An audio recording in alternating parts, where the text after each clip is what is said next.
there is some vibration, there is some noise. Please find it. So that is the problem statement that is generally given for most places. They say, oh, there is vibration, there is noise, figure it out.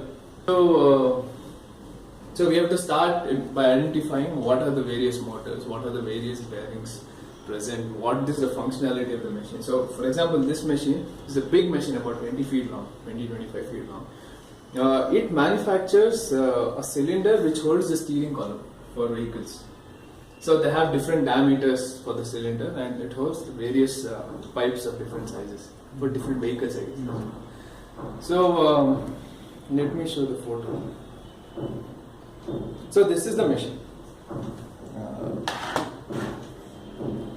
This is the machine. This is about 20 feet. Here people are standing, right? These guys are this guy is the supervisor, and they supervise the technicians who actually do the measurements. In the sense, you ask them to manufacture like 10-20 cylinders a day, and you tell them this is the button, you press this button. So for example, this is the console, right? So in the console you can control a lot of things, the speed, the rotation, you automate it, use it manually. This is the pressure and all of that. So all they do is they press the button, the machine, there is a shaft that holds this thing together, and this rotates, kind of cuts and does whatever, welds and all that. This is the other side of the machine. This is on the other side. This is the long shaft. There is a long shaft. This is about 5 to 6 feet long easily. So at the end of the shaft is a diameter, different diameter cylinder, solid cylinder, which holds the cylinder which we use to make the steering cylinder. A lot of cylinders, but okay. So this is the machine. I'll tell you the various components that are present in the machine. So the first component is the main motor.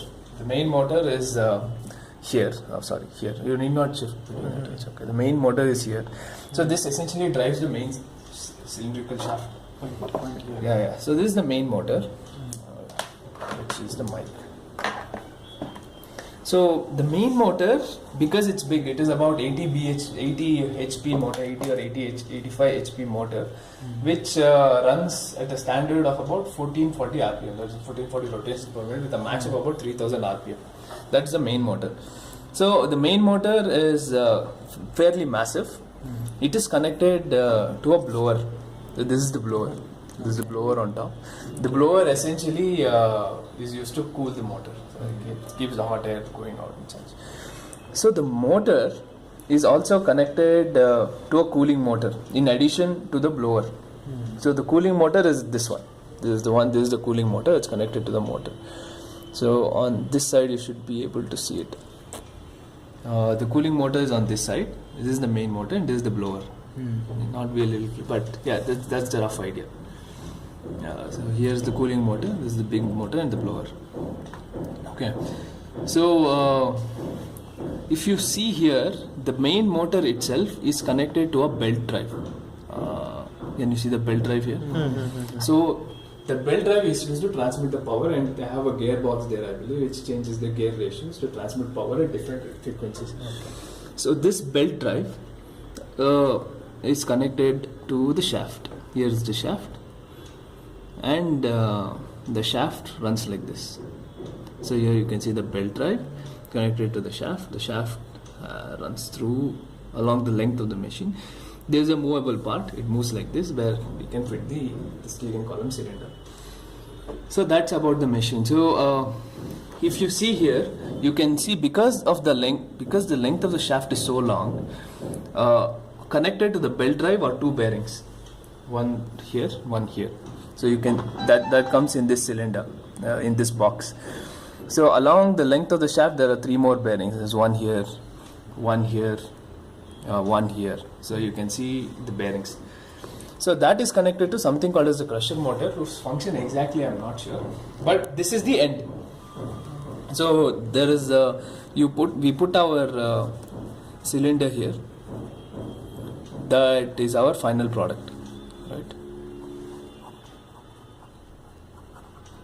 This is the final product there, and there is this shaft that keeps moving front and back. It holds the cylinder, and as it moves, they move something like a drill bit along the length, something like a lathe or something, which controls the diameter, the circumference and the diameter of the cylinder itself. So that is the machine. So as you can see, there are so many moving parts. For example, there is the main motor, there is the blower, there is the cooling motor, which is connected to bearings, and finally the crusher motor. So when they say the problem statement is there is vibration or there is noise, you figure it out. We will have to take measurements at all of these points. These are the main moving components, right? The bearing and the motors. So 3 here means we need to take measurements in 3 axes, because the vibration can be in X, Y or Z axis. So we have to take it in one of the 3. So essentially, with a basic simple device that he was carrying, and on that day we also had a single channel vibration measurement sensor. So we had to take 3, 6, 9, 12, 15, 18 measurements. For example, I think we took roughly about 20. That's only for vibration. Then noise is again separate. Noise is just one. So each direction one. Yeah, for each direction you have to take one measurement. Right, so you can imagine this is only one machine. If there are 20 or 30 that we have to do, imagine the number of vibration measurements that we have to take if it is only a single axis. If we had a triaxial accelerometer, for example, it would be convenient to make the measurements much quicker. Yeah, so this is a triaxial accelerometer. So what happens is we just keep this under a certain frequency range, and you can make the measurements much quicker. So if there are say 20 measurements that need to be made on 10 machines, you just have to make like 6 on each. So 6 times 3 is 18, roughly 20. Yeah. So each point you can just place this, make one measurement and move on. Yeah, that is the main advantage of triaxial. Or else this monoaxial, it takes a lot more time, 3 times more time. This is the mono. Yeah, that is the mono. So all in all, we'll have to make the measurements very quickly on a machine so that the production line downtime is reduced. So we use 2 devices. One is his standard device, that was a basic single vibration level measurement device, which provided displacement, velocity and acceleration. Yeah, it is a level meter. Level meter, that's it. No analyzer. So this is the analyzer that we took along with us. This is the SV Realwave Pocket Analyzer. This is a Windows WinCE based device, WinCE based platform, which has a typical Windows interface. Wait.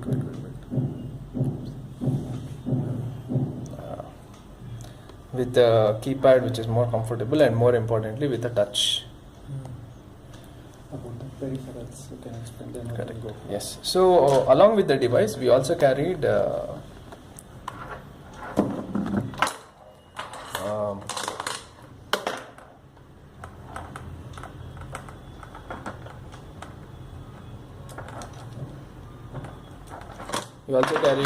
this cable, which is essentially a 3-channel cable, which feeds input from 3 different channels. It can be all 3 channels of sound, vibration, or 1 channel sound, 1 channel vibration. So we have that option. This is the cable. Next up is the vibration, 1 channel vibration sensor, which is CTC sensor. It is a standard sensor with 50 millivolts per sensitivity. So this feeds into one of the channels in the device. This is a T-junction that we use mainly to make it compatible with the male and female differences that are existing in the joints. So apart from these, we also carried a mic, which is again a standard CTC quarter inch microphone. Okay, and we have a standard charger, standard pluggable adapter for charging the device. The battery backup is fairly decent. We can easily run it for like 4 to 5 hours of continuous use after one charge. So this is a 3-channel, as we have already mentioned before. This is a 3-channel accelerometer with the 3 channels to connect, that feeds into this cable right here. So for today, I'll just show you single channel vibration and single channel sound measurement. It's packed 3-channel and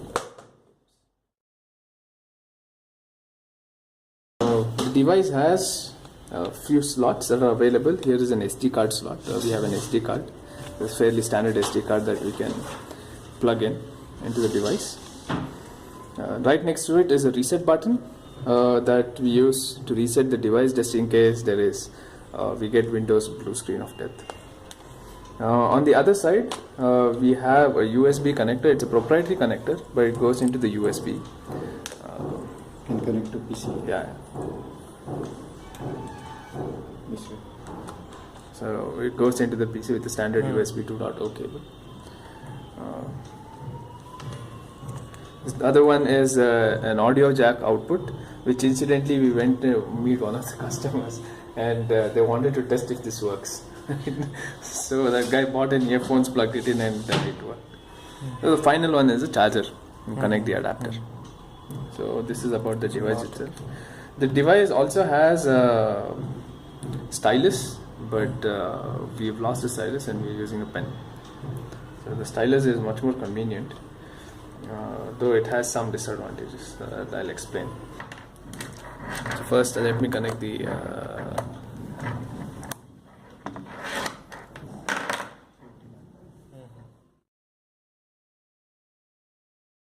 the software we use is a single channel. Did you work on the single channel? Realwave Pocket one channel? Okay. So use one channel. So essentially what we can do with this one channel measurement is we can either make a one channel vibration measurement or one channel sound measurement. Right? So hold on, let me first connect the hardware and I'll explain how to do vibration and then I'll explain how to do sound.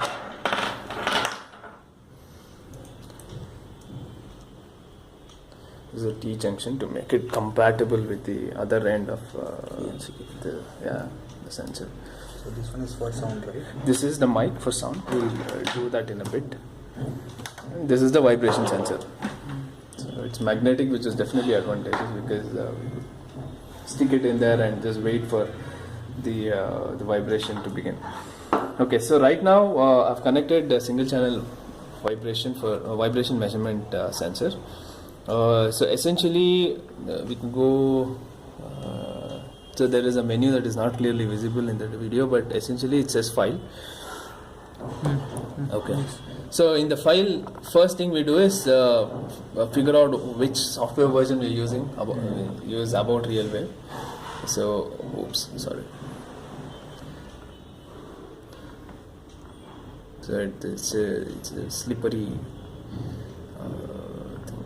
So we figure. Wrong one. Okay, we figure out the software version, the firmware version to figure out what software version is running, what is the capabilities of the software. Ideally, we'll have the most recent software version available. If not, you can always download it from our website. So once we have the software version set, what we want to do is based on the machine, we want to do a bunch of vibration measurements. Right? So we select the transducer that we have connected.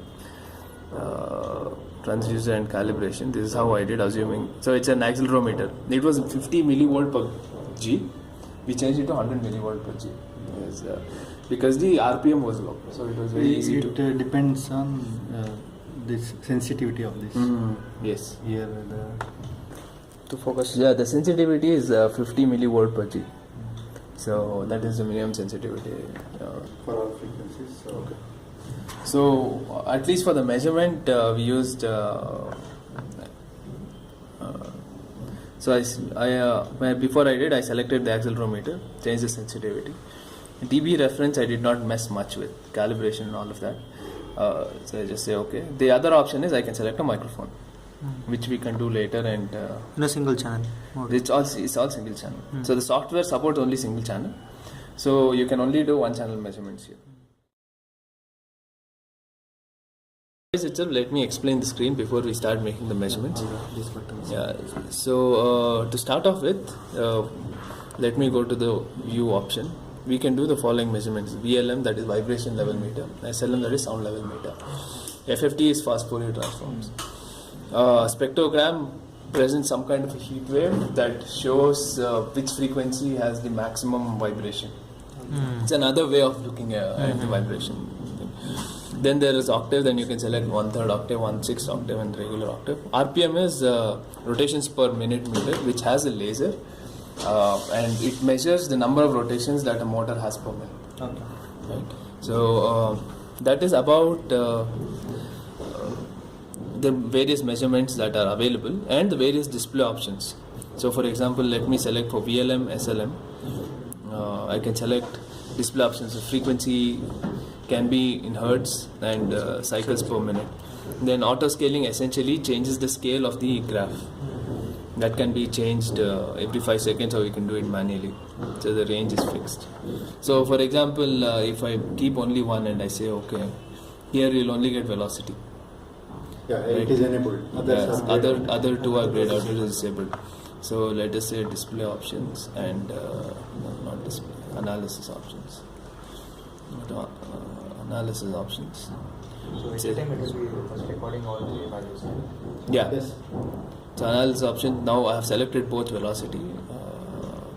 Let me keep one as acceleration, one velocity, one displacement. So again you can control the unit here. You can say RMS, peak, For individual maximum, parameter, yeah. or what are all the for all the three. user options? Yeah. So for the measurements we generally use RMS, means by velocity.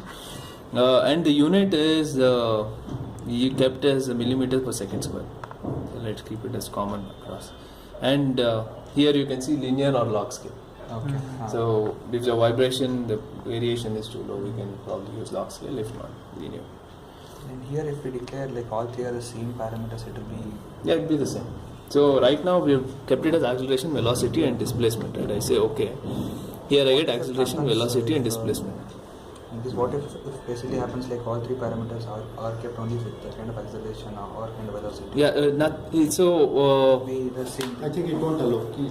it does allow, but you will not be able to make any other measurement. That's it. You can still do. Because it will be same value. Yeah, it'll be the same value. Okay. No, same value, but different user options. Yeah, I can. Okay. Can go Even with the same value, you can. Analysis Yeah. options. You can It is change ACC it. only, but Okay. these things are different. You can select RMS here, Okay, peak. okay. You can also do the same thing. RMS, let's say peak here. Let us say Yeah, max. it's a good observation. Yeah. And here the graph we can see which any which one graph we can see. 1, 2, 3. 1, 2, 3. Yes. So graph, trace or none. If you say none, you won't get a graph. Okay. Select none. What we'll get? We'll get a full digital display. Yeah. I'm sorry. Okay. So you get RMS, peak and max. Like acceleration. meter. First of all, just got that one, right? Yes, That's the it's same. That's the one. meter That's the now. one. So this is the 16%. functionality. Yes. So that is the beauty of software. We can give full options to user. So let us say, let me select velocity, let me select displacement. Keep it as RMS for all three. Keep it at millimeter, the linear scale. So this is the main thing that I used. This is vibration level meter. So similarly, so continuing with the options, there's trigger options, which basically says only when it's cross a certain condition you can use a trigger. Right now I've disabled it because I did not use any trigger. Yeah, it is used in the automatic measurement. Automatic measurements. Whenever the parameter exceeds some level, it starts recording automatically. And here is the battery status, which has become 0, but it's still running. Use filter-based octave bands. This I did not understand. Okay, in octave analysis, we have two processing methods to get. One is we are using band pass filters to get each band. Another one is we are tweaking the FFT to get the octave analysis. Okay. So any one way user can select. Okay. So these are the options that are available. These icons also reflect the same option. Okay. So for example, it's VLM. This is VLM. Yeah, Okay. graphical. If you want to select FFT, It will be. here let's say spectrogram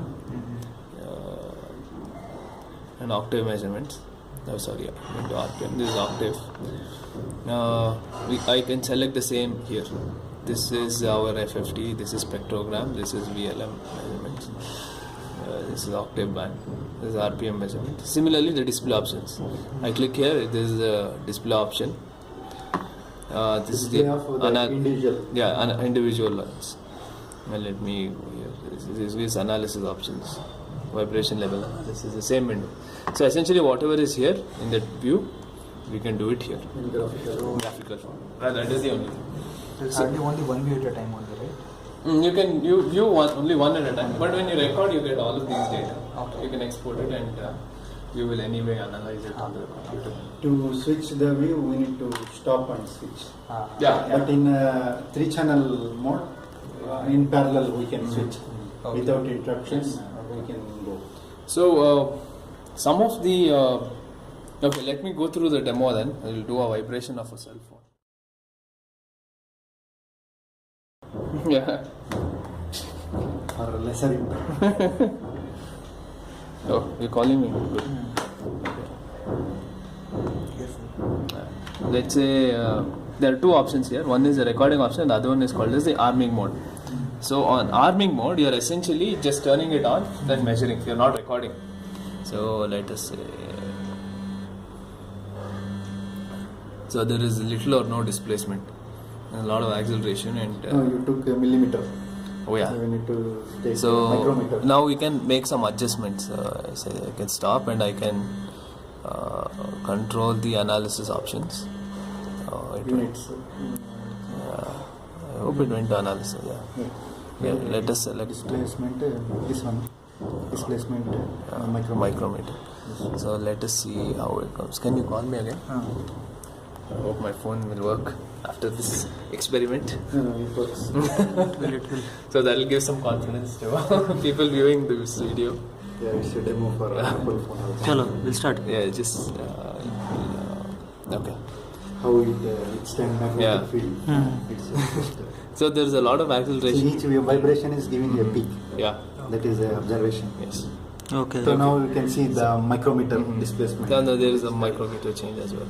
So this is about the arming mode. So we are still not recording anything, right? So first we will see in arming mode whether the measurements are Coming properly. expected. Then we go for recording. So on the field when we did this, we may not have enough time for the arming mode. So on the field, because there is very little Oh, time. maybe for the first measurement. First measurement we can do it the is arming mode. connected. Yeah. It is connected. We are it is getting connected. That's nominal all. measurement, then For we each just keep measurement, recording and finish it off. So, so the vibration is reducing slowly. Because No. cell call. No, but there is some vibration. Little some ground It vibration. is always there. The y-axis will change dynamically. Yeah. We Okay. need So to click here. Without clicking it won't. so we It can is a user use the option. touch or the keypad to make a recording. So there is a record button here that we can use, or we can use the record button here. So recording options come here and change the file name in which it is being saved. So by default it starts with SV and 00 and most recent file number is saved, and so the duration of recording can be changed. Right now I kept it at 2. Initially I did it for 10 seconds because I did not know how to do a recording. When I started doing it for 10 seconds, by the time I finished one recording, the machine would stop running. So in that duration we'll have to do 5-6 recordings. So they will give a window of 20 to 30 seconds. In that we have to finish 5 to 6. So we either do it manually by starting, or we set the timer as 2 seconds or 3 seconds and make the recording. So I think that's why it is stopping after 2 seconds. Yeah, I've set it at 2 seconds. So I can increase it for now. I'll increase it to 10 so that we get a good chunk of measurement. Save to a file basically saves. Save to temporary file. After this we'll have to export and save as. You can remove that so it won't ask Okay. that error message was coming. Now Okay. No, earlier it was there. Anyway, it's okay. So here we can probably select a folder, which I'm not doing right now. storage card. I'm doing it in storage card. Yeah, somewhere. Okay. So I say okay, this is the recording option. Encoding information. Here we can give about the device. Yeah. Like x-axis means what? Yeah. And which Yeah. device we are Yeah. measuring, which location it is. So these are the recording options. Let's say you want to do a vibration level recording. Arming mode we saw earlier. So just go click on. Can you call my phone?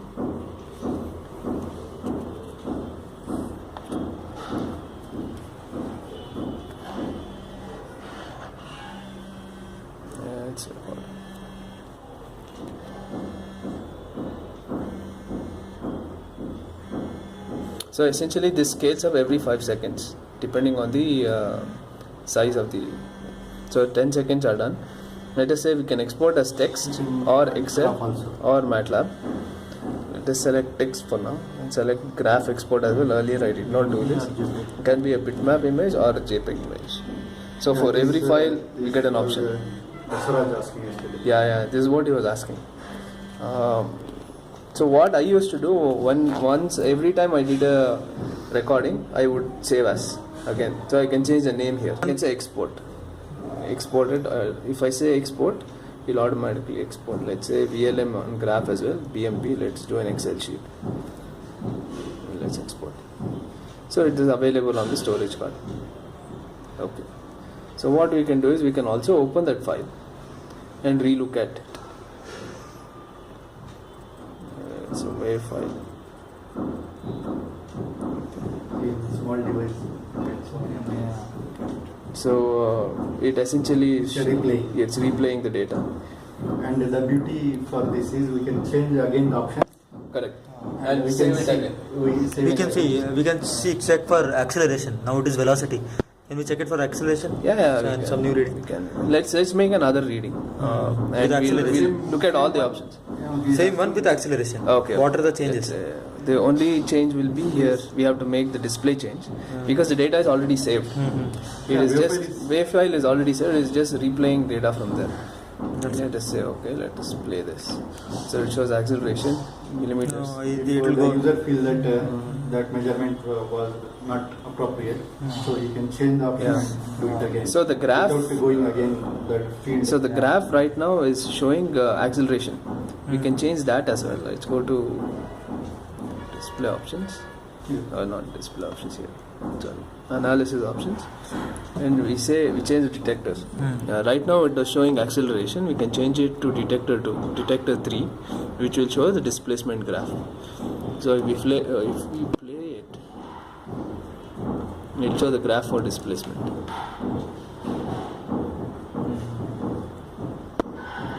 Let's see. No, it's showing velocity. Sorry about that. Detector 2. Let's say cancel.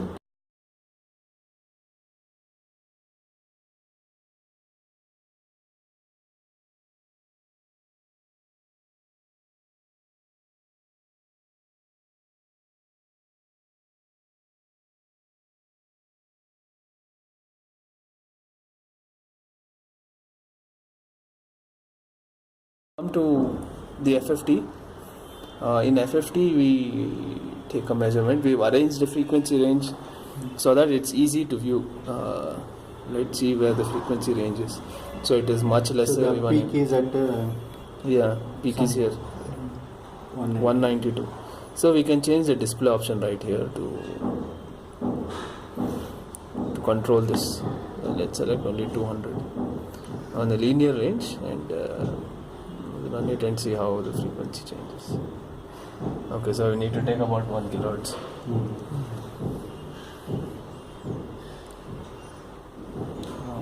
Yes, for the vibration of the phone. And in dB scale, can you see dB scale, log scale?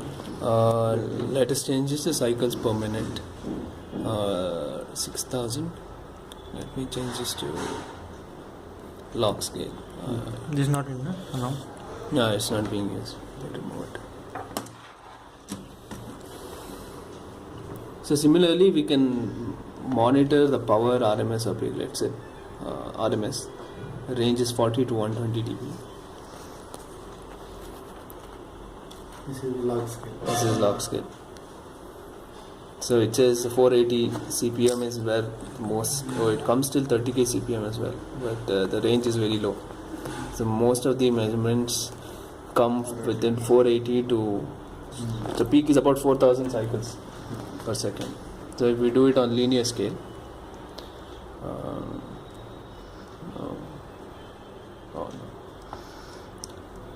let's go to display options. Linear scale, cycles per minute is about within 6000 is fine. And for display option, you can use these buttons very easy. Correct. View Correct. select. That helps actually. That helps a lot. Let us see the NFT.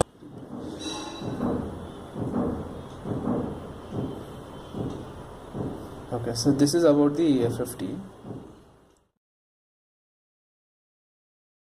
You can go to spectrogram. Let me use it here. Stop this. Cancel. Come here. So this is just spectrogram.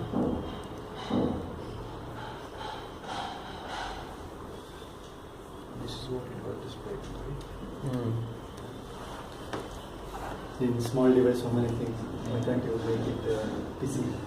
So there are different colors here. For example, the red ones are the most High energy. high frequency, whichever is the most common frequency shows up in that scale. And yellow and green? Yellow and green subsequently lesser frequencies. Okay. So if the vibration is maximum at 4 kilohertz, that will be red. This is the time. Yeah, And time this range. is the frequency range. Frequency range. So the color indicates the energy. In, in that. most Signal. most Red common is, frequency. Energy. Red is the highest energy. Okay, energy. Yeah, this energy is at this frequency at that time. Yeah. Okay. Energy is related to the amplitude. So at that time the amplitude would be higher. Energy is area under the Area under the amplitude. amplitude is different energy. No, I was just linking a proportional. Because if it is impulse, Then it's different. So this is for the just playing around with the display options. Now that is the advantage. Once you have the file, you can play around with the display options to see what you want, right? RMS power. Yeah, once the wave file is there, that Yeah. is enough. No need of Yeah, you can just play around with it. So any So- layman can go and record a wave Yeah. file. And once it comes back, you can all exactly. Okay. So this is about the spectrogram. Okay.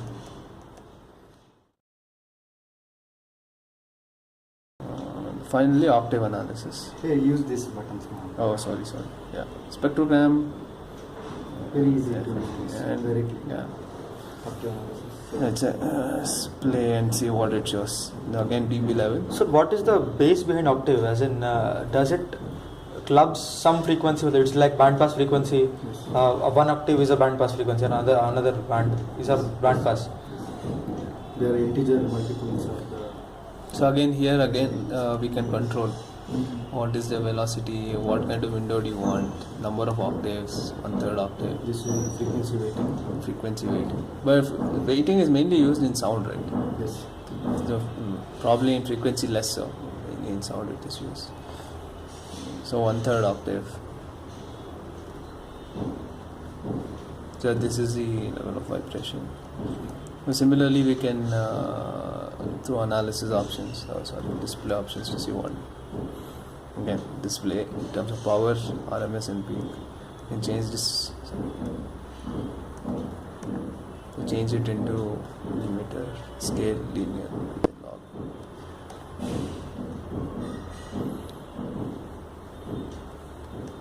So on the log scale, it is very low. So you can see it on the linear. And here only. Thank you. So let's start recording.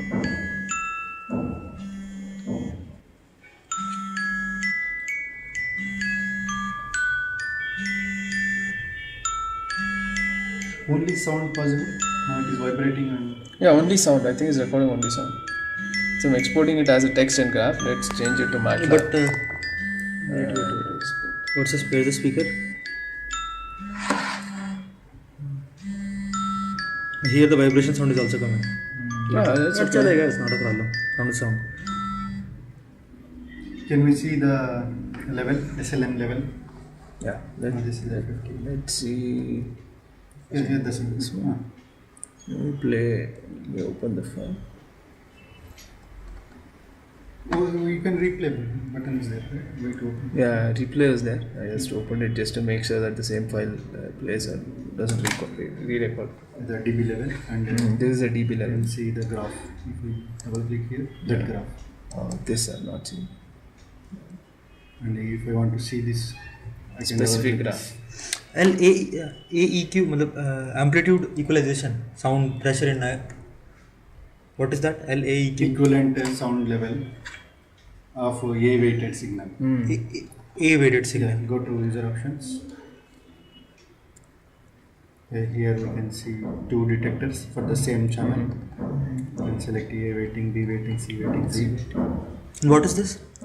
This weighting is, for example, A weighting essentially replicates how human ear listens to sound. Okay. So human ear, for example, amplifies frequency range between 4 to 6 kilohertz vocal range by about 10 to 15 dB, but it does not amplify 8 kilohertz, 9 kilohertz, or 1 kilohertz, 200. Yeah, it has one band pass. Filter from 20 to 20 kilohertz. Yeah, it is not within 20 to 20 kilohertz. That is. So That is within the range.